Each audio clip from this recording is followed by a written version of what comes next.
Ngasigi oiba latest update khara thamjage. KCP PWG active member ama Manipur police na phagatkhre. Public miyam amadi businessman singdagi sankai thungpai tawbada chenabani haiba. Aina thingkaraba lalhawlup KCP PWG ki active member ama police na Imphal East District manung sanna leiba Manipuri Bengali crossing manaktagi phagatkhre hairi police na phalaba miyoi adugi maming Idom Baskar Singha sahi kunthra kawi hairi. Police na phalaba miyoi asidagi magazine jawba 9mm pistol ama KCP PWG money receipt ani two-wheeler gari ama sen oina lupa samnga amadi atopa polam kaya amasu phagatpa ngamle hairi.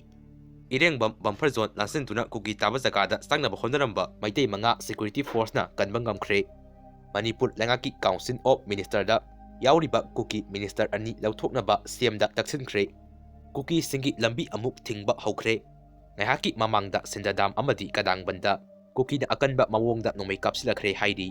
Nakalama romda arambai tingon gilusin puren korongan ba khuman nasu update tawrokre yu thakchilaga red zone ni kaine su khangde pangchat chatli asai security force na manga kankhida ngairi hojik ahum amasu thengnare haina korona update tawrokli zirigi thodok ke NFP nani haibagi video kota lankhat khre hairi mioi ama punchi supagi phadok pi khre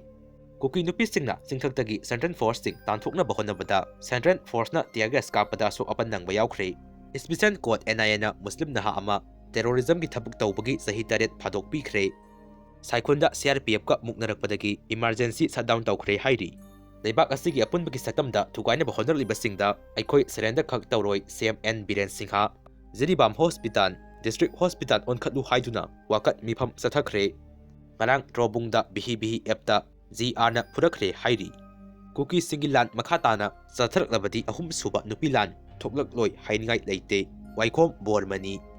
National Highway 2 da posai puduna lakpa gari thungnare National Highway 2 da lamdam masigi tangai fadana nongmada sangdraba yadraba posai puduna lakpa gari Zambriga kuntaruk hairiba lambi asida apan yaudana puslakhre Manipur district pumna makta pamda pathaudok thokdana bagidamak sing amasung tamda punna checkpoint cham kataret hangduna asat awong singda check tawbagi thabak sathakre haina Manipur Police Control Room na thadorokpa seron amana khangalakli